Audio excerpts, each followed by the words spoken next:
Okay guys, we got the bacon finished. We got the sausage on. This is going to be a fantastic breakfast.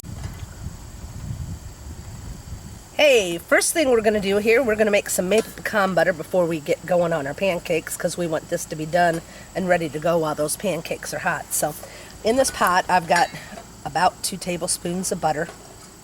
Doesn't matter if it's salted or unsalted. I always use salted, but that's your preference. So we're going to melt this butter, and then I've got some pecans over here. They were halves, and I chopped them. I just went through them with a knife and did a coarse chop on them on a cutting board, but you could certainly run them through a food chopper if you wanted to. I wouldn't get them too small, but you can buy them in pieces if you're buying them at the store too. We've got pecan trees all over the front yard here at the farm, and my dad has a couple of pecan trees. As a matter of fact, these are off of my dad's trees, so I'm kind of including him in the video today. So I got my butter melted. I'm going to grab my pecans, and I probably got a little more here than I actually need, but we'll see. We'll see what we can fit in here. We're just going to give these a little bit of a toast in that butter.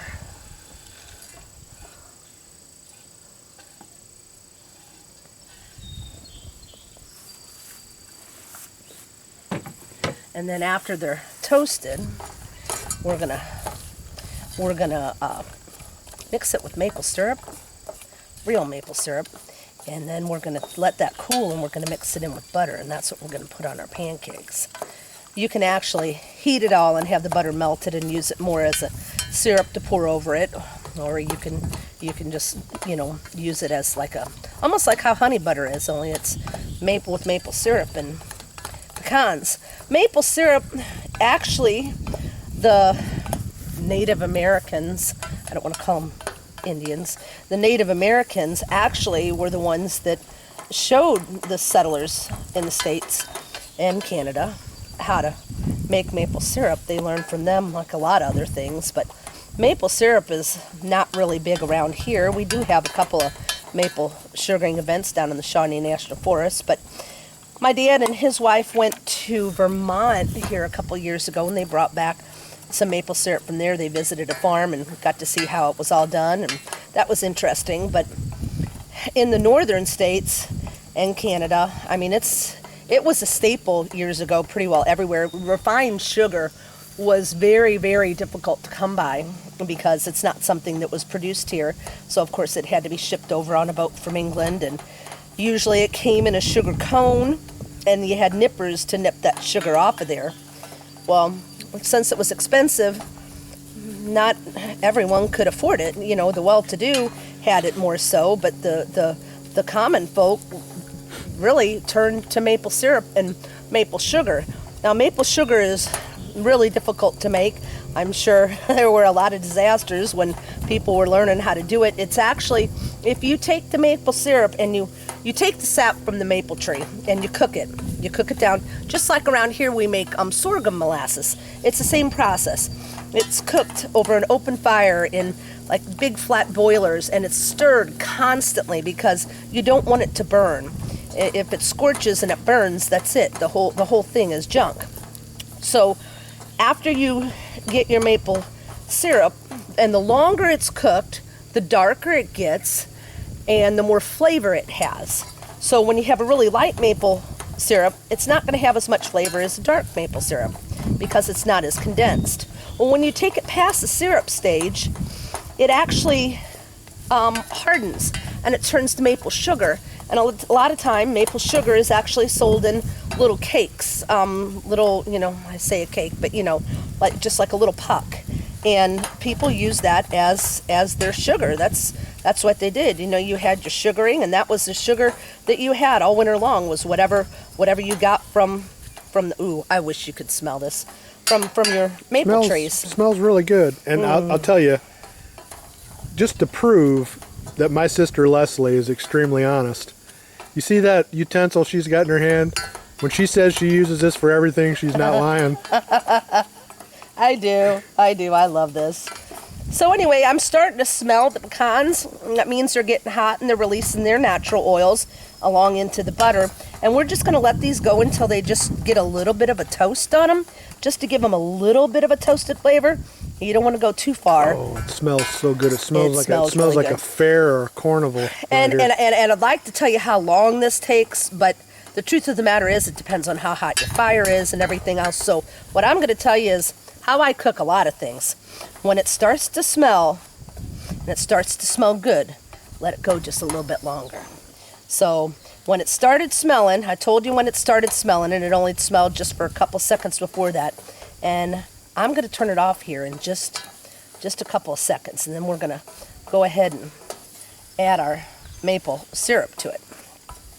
There's no reason we don't need to put heat under the maple syrup. We're not, we don't need to cook it again. It's already syrup. So we'll mix it in here with it, and then we'll let it cool. And then later on, we're going to mix it in. After it cools, we'll mix it in with our butter. And that's about good, because that smells really, really good. Which way is this turn off, Gina? There we go. There you go. Alrighty. I can't remember. Let's it's get the exactly the maple opposite syrup. of the right one. Well, they couldn't make it the same. That would be too easy. So here's the maple syrup. Can you see that, Gina? I'll bring her down just a little bit. There you go. Yeah, that's perfect. So this is a family maple syrup farm in Vermont. Anyway, it's interesting to know that in this is 32 ounces. And in this, to make this 32 ounces of maple syrup, it takes 14.25, so 14 and a quarter gallons of maple sap. Now, honestly, that's just across the board for maple syrup. The darker it is, the longer it cooks, the more water cooks out of it. So it may have taken even more than that. But that's why real maple syrup is expensive. You go and you buy what isn't real maple syrup, and it's just high fructose corn syrup. So that's cheap. With some maple flavoring. Maple flavoring, added that's to it. exactly right. Or maybe even maple extract, but it doesn't matter. It's not real maple syrup. Real maple syrup is so expensive because of the work that goes into it. It's just like anything else. You get what you pay for. So. And I'll tell you this too. If you ever do See how dark that is? use real maple syrup over a period of time, and then you try a syrup like Mrs. Butterworth's or Log Cabin, or used to be years ago when we were kids, Golden Griddle. It is so sickening sweet compared to real maple syrup. It's unreal. And the flavor, to me, it tastes fake. It's kind of like if you use real butter and you try to eat margarine. Yeah, I can't believe it's not butter. Oh, I can believe it's not butter. Okay, so we're going to let this cool, and we're going to take a break here, and we're going to get set up to mix up our pancakes while this cools. I spoke too soon. What? We got the bacon done. We got the sausage done. We're working on the pancakes. We're not going to mess around with any type of hash. We're going to get these pancakes cooked up, and we're going to eat. We are going to do that in an episode. I'm going to show you how to take a can of cheap corned beef hash that you buy at the store, and I'm going to show you how to not only make it go twice as far, but taste twice as good. And it will. Yes, it will. See how we're just kind of folding those in there? We don't want them all in one spot, but we don't want to destroy them either. We don't want to mash them up. Okay, so that there is done. So our pancakes are just about ready. Just about ready to go on the grill. I guess it's time for me to get ready to fire up that griddle and warm it up, huh? Is my butter soft enough that while we're doing it, we can just mix this up so it'll be ready? Yeah, how much do you need? 2 sticks. 2 sticks? Yeah, it's perfectly soft and ready to go. Okay, how about another spoon out of that picnic basket? Sure. There is one. Absolutely. If not, we'll make do. So we're gonna mix this butter up with our. When I was a youngster, I didn't like to see a wooden spoon in my mom's hand. I've been on both ends of a wooden spoon. That is for sure. Not that I deserved it very often. We were both relatively when you got it, good. You deserved when it. I got it, sure. I definitely deserved it. Okay, I'm not going to quite put all of this in here because I'm not so sure that I'm going to want 2 sticks. But I got it open. I got a knife here. I'm ready if I need it. But I don't want to put too much butter in there. Let's see what we got. Let's mix it together. I'm going to dump this in there. Oh, those.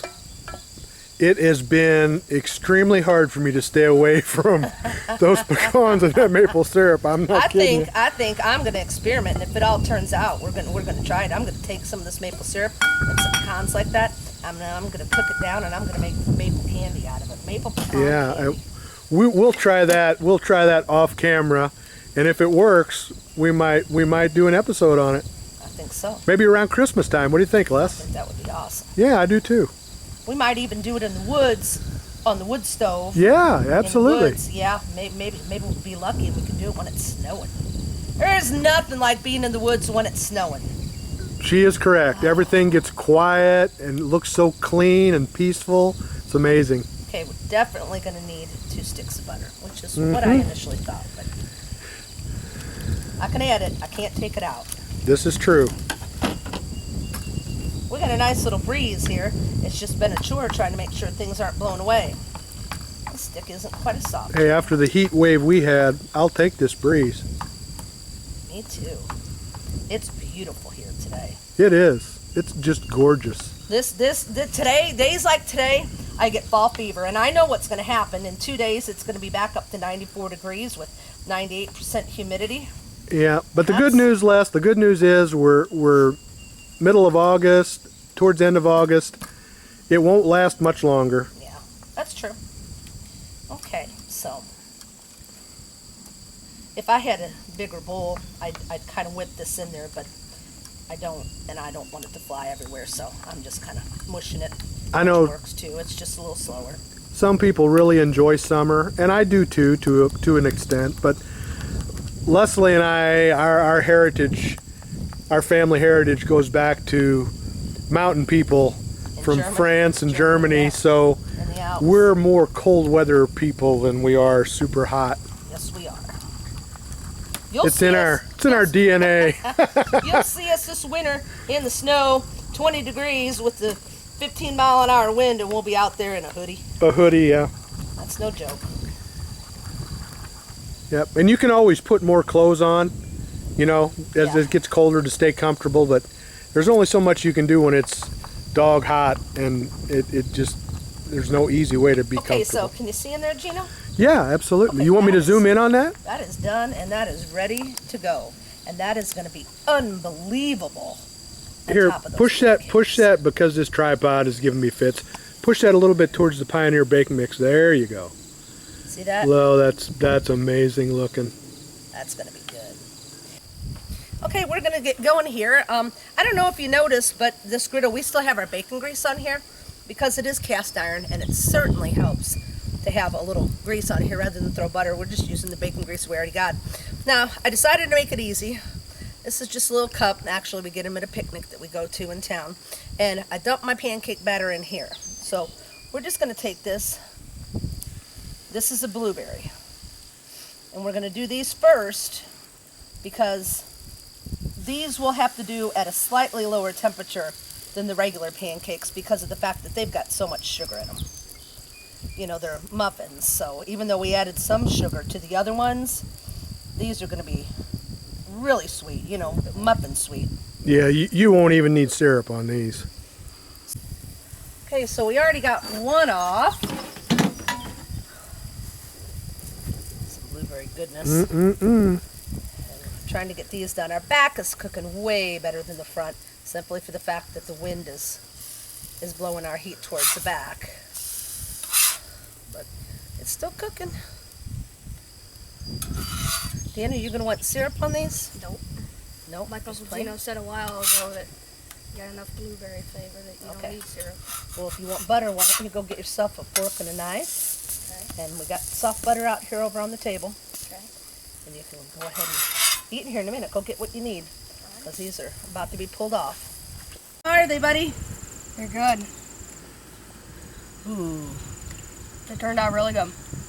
Good blueberry pancakes? Yes. Good. I gotta get these off. I don't think they've ever tasted this good. I'd say they passed the muster.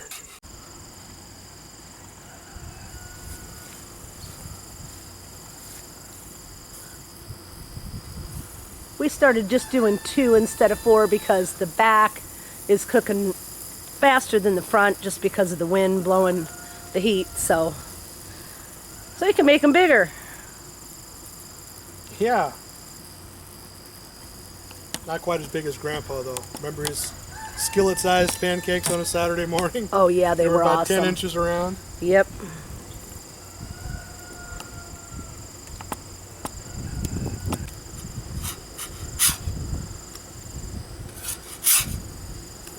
Looky there. Mm-hmm. Can't wait to put that maple pecan butter on top of these. You and me both. It's good. Okay, we've got these pancakes on here, and I wanted to show you something. If you've made pancakes before, you probably already know, but you get all these bubbles at the top of a pancake, which to me is awesome because that soaks up your butter and your syrup. But you watch the bubbles, and when it's pretty well full of bubbles, it's usually ready to flip. Let's see if I can get in there. Yeah, Look there at we that. go. So this one, he's a little slower, but we're a little off the heat with this one. Heat's more on this side. But these pancakes are doing good on this cast iron griddle.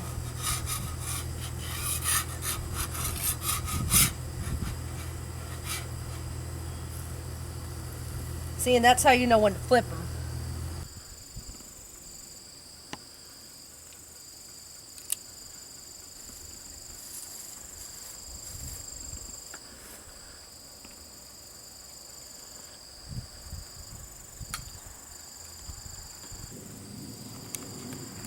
Blueberry's awesome. Tastes just like a muffin. Incredible. Let's try this maple pecan butter.